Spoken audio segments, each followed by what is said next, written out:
Hello, I'm Dave Koch. Welcome back to the channel. Today I thought we'd talk a little bit about what you do when you finish the shoot and you get back to your office. Obviously, the first thing you want to do is import all the images, but how you do it is very, very important. I think it's very important to have a system that you use every time you do it so that there's some consistency in it. And also so 6 months, a year down the road, when Realtor Bob calls you up and says, hey, you have those pictures from such and such, you'll be able to go back and find them easier.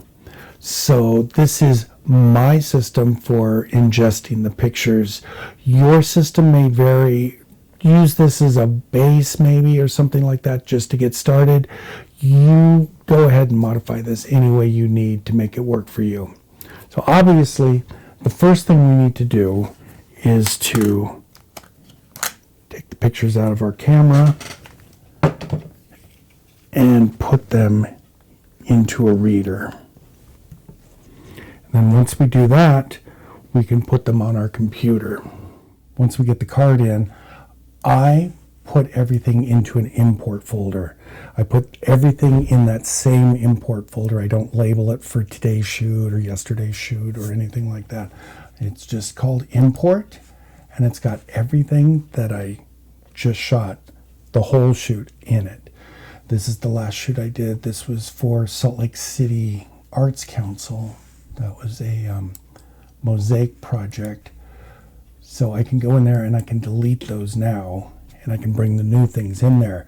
So it kind of gives you a half of a backup. It's not really something worth relying on, but it does give you one extra place to go back to if you accidentally erase the images too soon. So we go to the camera files and we select all the last shoot.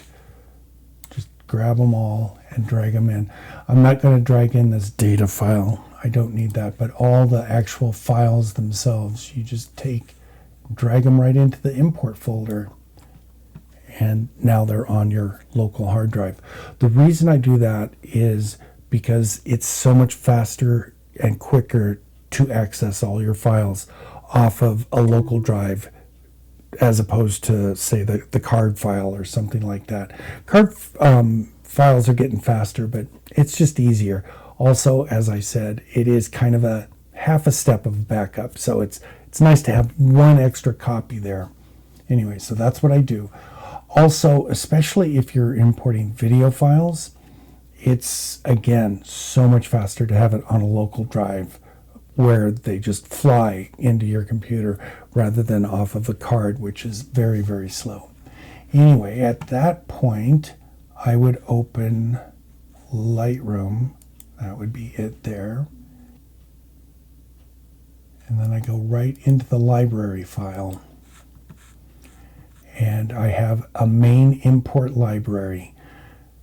Part of my workflow is, well, I work on a Mac, as you guys all know. And the M1 and better Macs have super, super fast internal hard drives. I mean, things just fly, but they're small or they're very, very expensive. So you can't really get a giant one. So what I like to do is I like to keep all the things I'm working on right now on that hard drive so I can get to them really fast. And then I have kind of a medium backup area, which is a NAS that's back in my cabinet back there, and that's where I'll put everything after I'm done editing. Usually I'll go through every 2 weeks or so and start putting stuff back there. That way they're still easy for me to get to, but they're not filling up my hard drive. Once they've been there about a year, every year, then I go to my cold backup, and yeah, that's online and that's all locked down. So that's where things go after a year. But for the current year, everything is easily accessible. Anyway, I have, as you can see, the main import library, and that is on my hard drive in the MacBook Pro, so it's super fast. And then you'll notice up here I have archives. This is all the things that I've shot this year, and those are the kind of the soft archives. And as you can see, there's lots of stuff there. That's everything too. I back up all the files and all the finals all together. I know some people subdivide that into raw files and finals, but I do that with my star system, so it's fairly easy for me to find the finals, so I don't find that necessary. Anyway, let's collapse this and go back to our current library. I would go to the main library, right-click on it, and create a folder inside the main library. And then the first part of that is today's date, or whatever day you shot it. You should always be backing up your pictures the day you shot it. If you are doing it the next day or even later, you stand a really good chance of losing your files. Just trust me on that, you will. Anyway, do it in this format, 2024-11-10. So it's year, month, date. That way things are sorted. The automatic alphabetical sorting will do it from oldest to newest. And year, month, date is the easiest way for a computer to understand a date and sort it properly. So that's what I do. I give it year, month, date, then an underscore, and then I give it the name of the realtor. Let's say Carrie Williams. Then an underscore, and then the address. 2028, that's an 8, Dorco Street. And then sometimes, especially like here in Utah, there's a lot of main streets or state streets and lots of things that are all on that. So sometimes I'll put the city in too, especially if that'll help find it later. Also, if I do something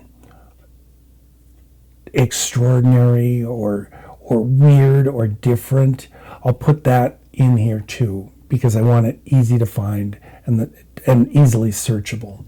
So anyway, I would create that, and then as you see, I have an empty, ghosted, empty folder. That's what I want.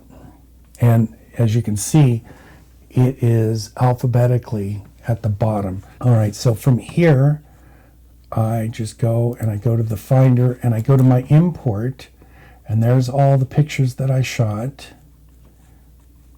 And all I have to do is hit Command A for all and drag those in. And you can see it tells me how many pictures I'm bringing in and all that. And it'll automatically go into the import system, the import mode. So on the right-hand side now, this is where you choose a lot of the things that you can do on import to make your life a lot easier. Build previews, I do embed and sidecar because I've got enough memory and I've got enough storage space that it works for me. And I like things to be fast. I don't like waiting on my computer. It's one of the reasons I really like the Apple M1s. I'll be getting an M4 here in a couple of weeks, and I just can't wait. Super, super fast.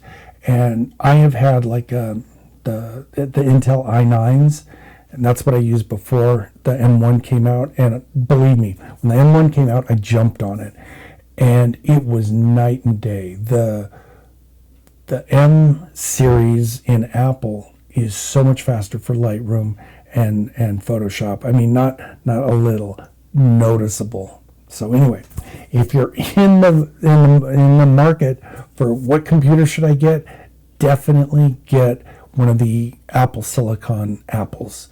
The other thing I'd say is don't get 1 terabyte of storage. Start with at least 2. I'm at 1 and I'm always juggling things, so start with at least 2. All right, so embed, sidecar. I don't build smart previews or anything like that. I don't need to. Apply during import. If you want, if you have a certain system that you adhere to for all images, if you want to do a noise reduction on everything that comes through, this is where you put it in. What you do is you set up a picture, you edit it however you want every picture edited, and then you save that as a preset. And then right here in develop settings, you can go through and get your presets. See, I do have an exterior and an import for real estate preset.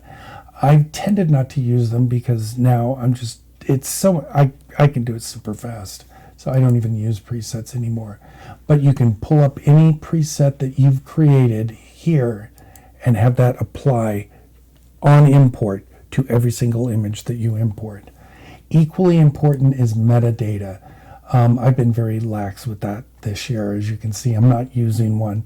I should be. This is where you can put all your copyright information, your contact information, that sort of thing. Also, it's a really good idea at this point under keywords to put in the address, the realtor, your name, a phone number contact for the realtor, and that'll get applied to all the pictures.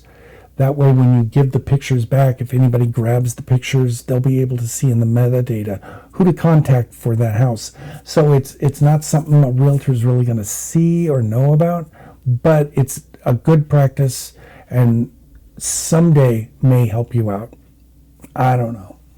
Anyway, so you go through all that, and then down here, you just go to that folder that we created, and it's right there, Carrie Williams, 2028 Dorco Street, and you click that, so that's where the images are going to go, and then you click import, and then the next thing you know, look at that, here they come. This was a shoot for a company that builds all the stage risers and flying, whatever you call them, for commercial stages. So this is them putting in those things that fly in and out, all the backdrops and things in on theaters. It was a really cool shoot. So now we've done that, and they're imported. They're right where we want them. Everything is really good. And I think that about does it for my imports. I would just say that when I'm done, or when I'm ready to start, when I'm running out of storage space, essentially, I'll go back in here and I'll pick my oldest shoots, and I'll just pick, those. And then I go up here to archives, which is my colder storage that's on the NAS. And I'll just open it up to 2024. Then I'll just grab these and move them there. And then that will take them out. Oh, I don't really want to do that. So cancel. There we go. But that's how I would back them up to back there. And the cool thing is, any of those older files, if I need them, let's say I need to go back to something Carrie. Here, this is a Carrie shoot. I can just pull this right up. Yeah, that was during the snow. That was really a fun little job. And you can see it's kept all the things that I do. It's got my color coding, which means these are pics, and everything I need is right there. So, and then 2023, I've got some of late 2023 there too, because I don't exactly do it for a full year, because in January you'd have nothing, so I kind of do it in 6-month steps, so I have something to go back to. Anyway, that is my workflow for importing images. I hope that has been helpful. I hope you learned something, and I am available if you have any questions or any comments or any ideas or anything to make this even better, because it's all about making all of us better. May your next shoot be your best shoot.